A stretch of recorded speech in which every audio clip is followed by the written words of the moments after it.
Relation में अभी relation की डेफिनेशन चेक करते हैं, देखते हैं रिलेशन की डेफिनेशन क्या। अभी देखिए रिलेशन में let A and B two sets, दो सेट्स हैं, देन रिलेशन आर है फ्रॉम ए टू बी, तो वो सबसेट होगा किसका, ए क्रॉस बी का। जो आर है रिलेशन आर, रिलेशन को आर से डिनोट करते हैं। R is subset of A cross B, Cartesian product of two sets, यानी ए टू बी रिलेशन है तो इन दोनों का जो कार्टेशियन प्रोडक्ट होगा उनका सबसेट होता है आर, रिलेशन आर। ये इसकी डेफिनेशन है। अब इसको प्रेजेंटेशन का तरीका क्या है, कौन कौन से फॉर्म में इसको प्रेजेंट कर सकते हैं। रिलेशन का प्रेजेंटेशन होता है एक तो रोस्टर फॉर्म। तो रोस्टर फॉर्म में कैसे लिखा जाता है, रोस्टर फॉर्म में यह है कि इसको लिखा जाएगा कि in this relation is represented by the set of all ordered pair belonging to R. जो आर के अंदर जितने भी ऑर्डर्ड पेयर होंगे उनको एक कर्ली ब्रेसेस में लिख देंगे, वो रोस्टर फॉर्म हो जाएगा। अब जैसे एग्जांपल के तौर पर लेते हैं कि R is a relation from set A to set B, और इसके अंदर रूल ये है कि ए आर बी में रूल ये है कि A square equal to B होना चाहिए, A square equal to B होना चाहिए। तो यानी ए टू बी रिलेशन है तो ए से ए बिलोंग करेगा, तो इसमें ए सेट के अंदर जो भी एलिमेंट है उसका स्क्वायर करने पे बी वाले सेट से रिलेटेड होगा वो। तो -2 का स्क्वायर किसके इक्वल आता है, -2 का स्क्वायर 4 के इक्वल आ रहा है। -1 किसके इक्वल, -1 का स्क्वायर होगा 1 के इक्वल आएगा, क्योंकि रूल के अकॉर्डिंग हम चेक करें तो -2 रिलेटेड 4, -1 रिलेटेड 1 और 0 0 के साथ ही होगा, तो 0 रिलेटेड टू 0, 1 रिलेटेड टू 1 और 2 रिलेटेड टू 4। अब इनको रोस्टर फॉर्म में कैसे लिखेंगे, रोस्टर फॉर्म में इसके इस तरह से लिखेंगे R इक्वल टू 0 0 -1 1 -2 4 -1 1 और 2 4, इस तरह से लिखा जाएगा। ये R एक सेट बन जाएगा रोस्टर फॉर्म का, R सेट। अगला जो फॉर्म है वो है सेट बिल्डर फॉर्म। तो रिलेशन को सेट बिल्डर फॉर्म में कैसे लिखते हैं, सेट बिल्डर फॉर्म में ऐसे लिखा जाएगा कि relation R from set A to set B है, और इसको रिप्रेजेंट किया जाएगा कि R equal to A comma B, A belongs to A, B belongs to B है, and A B satisfy the rule with associated A and B, with associates with A and B, यानी A और B में होना चाहिए। और इस तरह से लिखा गया है कि A comma B, A belongs to A है, बी बिलोंग्स टू बी है, और यहाँ पर जो रूल होगा, जो कंडीशन होगी, उससे हमको जो ऑर्डर्ड पेयर मिलेंगे उसके लिए कंडीशन होगी। अब एक एग्जांपल लिया है, एक सेट दे रखा है ये 1 2 3 4 5 दे रखा है, दूसरा सेट दे रखा है ये, और इनमें रिलेशन दे रखा है कि रिलेशन है ए टू बी, और रिलेशन में हमारे पास में एलिमेंट दे रखे हैं जो है किस फॉर्म में, रोस्टर फॉर्म में। तो रोस्टर फॉर्म से इनको सेट बिल्डर फॉर्म में लिखते हैं। सेट बिल्डर फॉर्म में इनको कैसे डिस्क्राइब करेंगे, देखो 1 1 दे रखा है यहाँ तक ठीक है, लेकिन 2 1/2 यानी ए है, यहाँ पे ए सेट है तो यहाँ पर ये हो जाएगा 1/a। तो बी की वैल्यू क्या आ रही है, 1/a आ रही है। तो ये कंडीशन निकल के आई यहाँ से, अरे ये देखो 3 है तो 1/3 है, 4 है तो 1/4 है, 5 है तो 1/5 है। तो इसका मतलब ऐसे लिखा जाएगा आर ए कोमा बी, यानी ये तो कार्टेशियन प्रोडक्ट की तरह ऑर्डर्ड पेयर लिखा गया। ए सेट है, ए एलिमेंट है वो बिलोंग करेगा ए सेट से, बी एलिमेंट बिलोंग करेगा बी सेट से, और बी की वैल्यू है वो आएगी रेसिप्रोकल ऑफ ए से, बी इक्वल टू 1/a। ये रूल है, इस रूल के अंडर में ये सेट बना था, इसका रिलेशन का ये सेट बना था। तो इसको सेट बिल्डर फॉर्म में इस तरह से लिखा जाता है, और ये है रोस्टर फॉर्म। आगे है डोमेन और रेंज ऑफ द रिलेशन। तो रिलेशन के डोमेन और रेंज कैसे निकालते हैं, जैसे मानो कि let R be the relation from set A to set B, यानी ए से बी में एक रिलेशन है, जैसे हमने बना लिया ए टू बी, एरो डायग्राम के थ्रू बना लेते हैं हम, ए टू बी, ए बी और सी और डी, और यहाँ पर दे दिया 1 2 और 3। मान लो ए रिलेटेड है 3 से, बी रिलेटेड है 1 से, और डी रिलेटेड है 2 से। अब यहाँ से इस डेफिनेशन को पहले रीड करते हैं, उसके बाद देखते हैं कि डेफिनेशन के अकॉर्डिंग क्या होना चाहिए। Set of all first component और coordinates of the ordered pair. Ordered pair के अंदर जो फर्स्ट कोऑर्डिनेट होता है, जो रिलेशन के ऑर्डर्ड पेयर में फर्स्ट कंपोनेंट होता है, यानी फर्स्ट जो हमारा कोऑर्डिनेट होता है वो क्या होता है, डोमेन होता है। और सेकंड जो कंपोनेंट होता है ऑर्डर्ड पेयर का, वो क्या हो जाता है, रेंज हो जाता है। देखिए अब यहाँ पर ऑर्डर्ड पेयर क्या बन रहा है, यहाँ पे ऑर्डर्ड पेयर बन रहा है A, 3, और वो बन रहा है B, 1, और एक बन रहा है D, 2। ये ऑर्डर्ड पेयर बन रहा है। तो इसके अंदर जो फर्स्ट, यानी एक तरह से कोऑर्डिनेट है, कोऑर्डिनेट तो इसका फर्स्ट कोऑर्डिनेट है, वो तो किसका होगा, डोमेन होगा। तो डोम ऑफ आर बोलेंगे, डोम ऑफ आर यानी domain of relation R equal to क्या आ जाएगा, ए बी और डी हो जाएगा।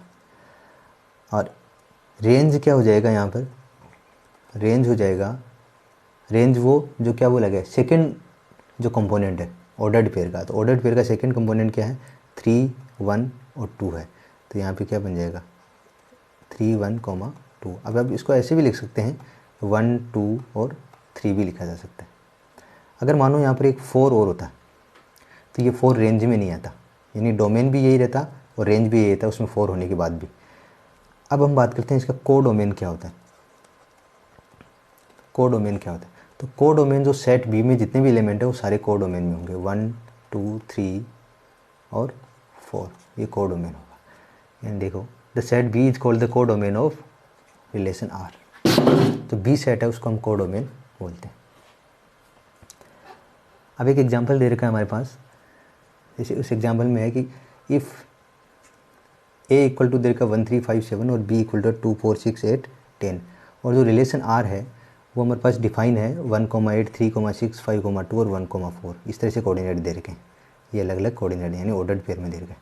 B relation from A to B, तो इसके अंदर हमको डोमेन देखना है। तो डोमेन क्या होगा उसका, डोमेन है 1, 3 और 5, क्योंकि फर्स्ट कंपोनेंट लेना है कोऑर्डिनेट का। तो फर्स्ट कंपोनेंट क्या है 1, 3 और 5, देखिए 1, तो 1 रिपीट हो रहा है इसलिए 1, 3, 5 हो जाएगा इसका डोमेन।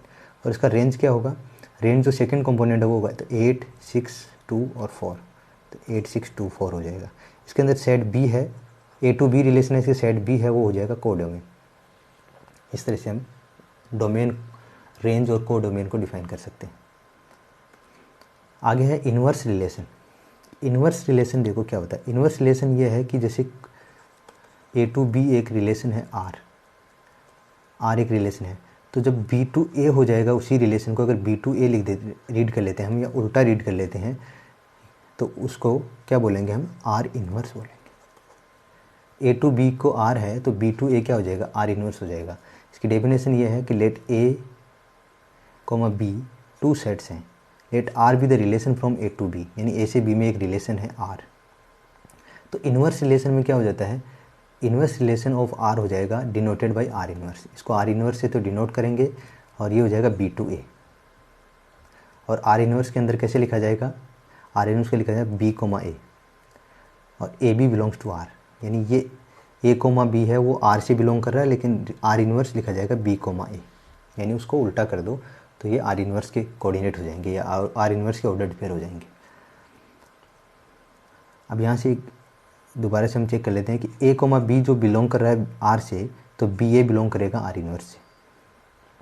इसके अंदर रेंज क्या होती है, आर इन्वर्स की जो रेंज है वो डोमेन होगा आर का, वही रेंज हो जाएगी इसकी। जो रिलेशन का डोमेन है, आर का जो डोमेन है वो आर इन्वर्स की रेंज से बनती है, और जो रेंज ऑफ आर है वो डोमेन ऑफ आर इन्वर्स है। इस तरह से इसकी रेंज और डोमेन निकालते हैं। एक एग्जांपल है set A 1, 2, 3 and B set है जिसमें ए बी सी डी दिया है। तो 2 सेट्स हैं जिसमें आर एक रिलेशन दे रखा है जिसमें 1A, 1C, 2D and 2C दिया है। ये रिलेशन ए टू बी है, तो आर इन्वर्स की वैल्यू यहाँ पे है A,1, C,1, D,2 और C,2 is related from A to B to A, मतलब बी टू ए रिलेशन है। आर देर का है ए टू बी और आर इन्वर्स कितना हो जाएगा बी टू ए, क्योंकि देखो 1A लिखा गया है तो इसको क्या लिखा A1, उल्टा लिख दिया ना। 1C लिखा गया तो ये कितना हो गया C1। कहने का मतलब ये हो गया कि अगर हम कोऑर्डिनेट लिखते हैं कार्टेशियन प्लेन में तो XY लिखते हैं तो आर इन्वर्स के अंदर क्या लिखा जाएगा YX, उल्टा लिख दिया जाता है, ये आर इन्वर्स में आ जाता है। अब यहाँ के अकॉर्डिंग हम देखें डोमेन ऑफ आर कितना है, डोमेन ऑफ आर यहाँ से हम चेक करेंगे तो जो रिलेशन में दिख रहा है वो डोमेन ऑफ आर हो जाएगा। जैसे रिलेशन में है 1 और 2, तो डोमेन कितना हो जाएगा 1,2, तो वो क्या हो जाएगा आर इन्वर्स के लिए क्या काम करेगा, वो रेंज का काम करेगा। कैसे करेगा, देखो रेंज यहाँ पे है ना 1, 2 रिपीट हो रहा है तो 1,2 ही बनेगा रेंज, तो आर इन्वर्स की रेंज हो जाएगी 1,2। अब रेंज ऑफ आर है, रेंज ऑफ आर यहाँ से क्या है ए सी और डी, तो ए सी डी रेंज है, तो वो डोमेन ऑफ आर इन्वर्स का डोमेन हो जाएगा। डोमेन देखो हो रहा है कि क्योंकि हमने रेसिप्रोकल नहीं उल्टा कर दिया, तो ए सी डी ये इसकी आर इन्वर्स का डोमेन हो जाएगा ए सी डी।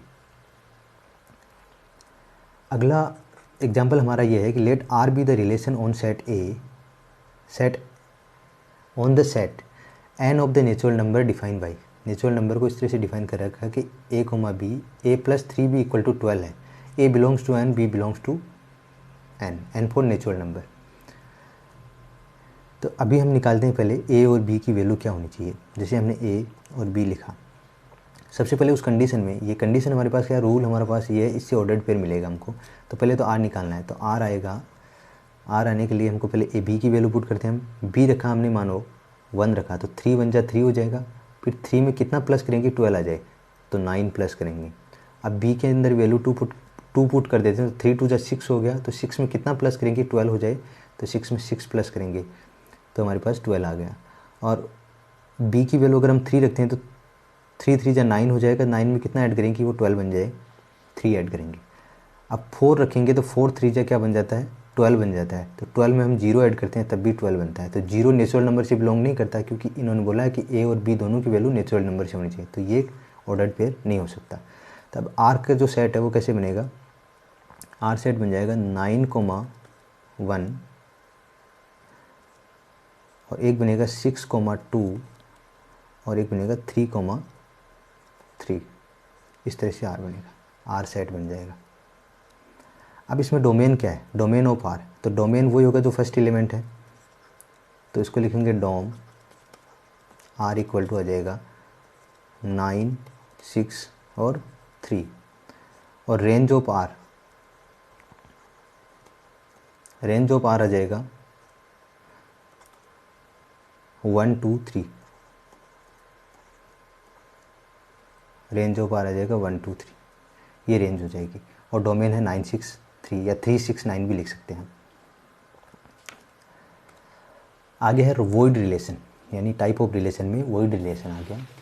रिलेशन में वॉइड रिलेशन कैसे होता है, वॉइड रिलेशन वैसे ही होता है जैसे एम्प्टी सेट होता है या एम्प्टी रिलेशन होता है या वॉइड सेट होता है। Empty set, void set, null set, वैसे ही void relation, null relation, empty relation. A cross A का एम्प्टी सबसेट होता है, एक सेट बी ए है जिसके अंदर ए क्रॉस ए करेंगे तो उसका एम्प्टी सबसेट हो गया। तो relation on A, the relation is called the empty void और ए। इसकी ओरिजिनल डेफिनेशन हम देखते हैं, देखो, let R on the set A is called the void और empty relation if no element of A is related to any element of A, यानी A का ए के साथ कोई रिलेशन नहीं होता। ए एलिमेंट है, ए एक सेट है, उसके एलिमेंट का खुद के एलिमेंट के साथ कोई रिलेशन नहीं होता, तो वो क्या हो जाएगा, एम्प्टी सेट होगा। एक एग्जांपल से हम समझते हैं। एग्जांपल दे रखा, relation R on set A equal to है 1 2 3 4 5 डिफाइन बाई दे रखा आर ए कोमा बी, यानी ए माइनस बी इक्वल टू है 12। ये हमारे पास रूल है, इस रूल से हमको बताना है कि ये एम्प्टी रिलेशन है या नहीं है। यानी जो ए और बी लेना है वो ए सेट से लेना है, ए सेट में से कोई भी एलिमेंट ले लो, लेकिन दोनों का डिफरेंस करेंगे तो वो क्या आना चाहिए, 12 के इक्वल आना चाहिए। तो ये सब पॉसिबल नहीं है, यानी 5 माइनस 5 करेंगे तब भी नहीं आएगा, 4 माइनस 5 करेंगे, 1 माइनस 5 करेंगे तब भी नहीं आएगा, या 5 माइनस 1 करेंगे तब भी नहीं आएगा। तो कोई भी एलिमेंट ऐसे नहीं है जिनका डिफरेंस करने पे 12 के इक्वल आ जाए, इसलिए वो सेट क्या हो जाएगा, वॉइड रिलेशन हो जाएगा। वो रिलेशन क्या हो जाएगा, वॉइड रिलेशन, यानी नल रिलेशन, जिसको 5 से डिनोट करें हम। इसमें होगा A minus B not equal to 12 for any two element of A, कोई भी दो एलिमेंट लेने से उनका डिफरेंस करेंगे तो 12 के इक्वल नहीं आएगा। तो ordered pair of A B है not belong from R for any A B belongs to A, यानी ए और बी की वैल्यू ए से कुछ भी ले लो, ए सेट से, तो ordered pair of A B है वो आर रिलेशन से बिलोंग नहीं करेगा। आर रिलेशन की कंडीशन हमारे पास A minus B equal to 12 है। तो R does not contain any element of A cross A, A cross A का एक भी एलिमेंट आर के अंदर नहीं आ रहा। तो आर एक एम्प्टी सेट है, आर एम्प्टी सेट है तो वो इसको क्या बोलेंगे, वॉइड रिलेशन बोलेंगे आर को। किस पे, सेट ए पे। आगे है यूनिवर्सल। यूनिवर्सल के अंदर क्या होता है, यूनिवर्सल में देखो, यूनिवर्सल हम तभी बोलेंगे जब each element of set A is related to every element of set A, यानी हर तरह से उसकी कंडीशन ट्रू होगी सेट ए में। जैसे एग्जांपल लेते हैं कि relation R on set A 1 2 3 4 5 6 है, define by R, ordered pair of A B belongs to R है, और उसकी कंडीशन यानी रूल ये है हमारे पास कि दो एलिमेंट का डिफरेंस का मोड करोगे तो ग्रेटर देन 0 आना चाहिए। तो डिफरेंस का मोड करने पे ग्रेटर देन इक्वल टू 0 आना चाहिए, ग्रेटर देन इक्वल टू भी है। तो किसी भी एलिमेंट का अगर आप डिफरेंस करोगे तो या तो जीरो आएगा या माइनस में आएगा या प्लस में आएगा। तो जब मॉडुलस करेंगे तब जीरो का मॉडुलस तो जीरो हो जाएगा, तो जीरो के इक्वल बोला है तो कंडीशन ट्रू है। और माइनस वाले का अगर मॉडुलस करोगे तो क्या देगा, पॉजिटिव वैल्यू देगा, तो जीरो से ऑब्वियसली ग्रेटर वैल्यू होगी। तो हर बार हमेशा ग्रेटर वैल्यू ही मिलेगी हमको जीरो से, तो इसलिए वो क्या रिलेशन हो जाएगा, यूनिवर्सल रिलेशन हो जाएगा। तो इससे हमने ये ऑब्जर्व किया कि mode of A minus be greater than zero है, कुछ भी ले लो ए बी से, ए बी जो बिलोंग करेगा ए से, यानी ए और बी की वैल्यू कुछ भी ले लो ए सेट से। तो ordered pair of A B भी बिलोंग करेगा आर से, तब मतलब ordered pair of A B belongs to A cross A, each element of set A is related to every element of set A, यानी प्रत्येक element set ए का है वो किसी न किसी एलिमेंट ऑफ सेट बी से, सेट ए से रिलेटेड है। आर ए क्रॉस ए के इक्वल है और यूनिवर्सल रिलेशन उसको बोला जाएगा सेट ए पे। आइडेंटिटी रिलेशन क्या होता है, आइडेंटिटी रिलेशन के अंदर क्या होता है, इसको आई ए से डिनोट करते हैं और इसका ऑर्डर्ड पेयर होता है A comma A belongs to A, set A की होता है उसी सेट से ए खुद का खुद के साथ रिलेशन देखना होता है, वही आइडेंटिटी रिलेशन है। A relation I A on A is called the identity relation कब, if every element of A is related to itself only, यानी every element of A is related to itself, खुद के साथ related हो तब। If A equal to है 1 2 3 then relation I of A 1 1 2 2 3 3 is identify relation on set A, यानी खुद का खुद के साथ में रिलेशन है इनका। लेकिन अगर हम एक रिलेशन अलग से लेते हैं, जैसे R1 रिलेशन लिया उसमें 1 1 और 2 2 है, और R2 रिलेशन लिया जिसमें दे रखा 1 1 और 2 2 और 3 3 और 1 3, तो ये क्या होगा, आइडेंटिटी रिलेशन नहीं होंगे, आइडेंटिटी रिलेशन नहीं होंगे। क्यों नहीं होंगे, क्योंकि R1 के अंदर 3 3 नहीं है, क्योंकि सेट ए के अंदर 3 एलिमेंट थे, तीनों का आपस में रिलेशन नहीं है, क्योंकि 2 का तो आ गया लेकिन 3 का नहीं है, तो 3 3 होना चाहिए था R1 के अंदर, इसकी वजह से वो नहीं है। और R2 इसलिए नहीं है कि R2 के अंदर 1 का 3 के साथ रिलेशन आ गया, जबकि एक बार एक जगह दे रखा 1 1 है, 1 का 1 के साथ रिलेशन है, 2 का 2 के साथ है, 3 का 3 के साथ है, तो लेकिन 1 3 नहीं होना चाहिए, खुद का खुद के साथ रिलेशन होना ज़रूरी है। तो यहाँ पे 1 3 एक एक्स्ट्रा पार्ट आ गया, तो इसलिए R2 भी यहाँ पर आइडेंटिटी रिलेशन नहीं होगा।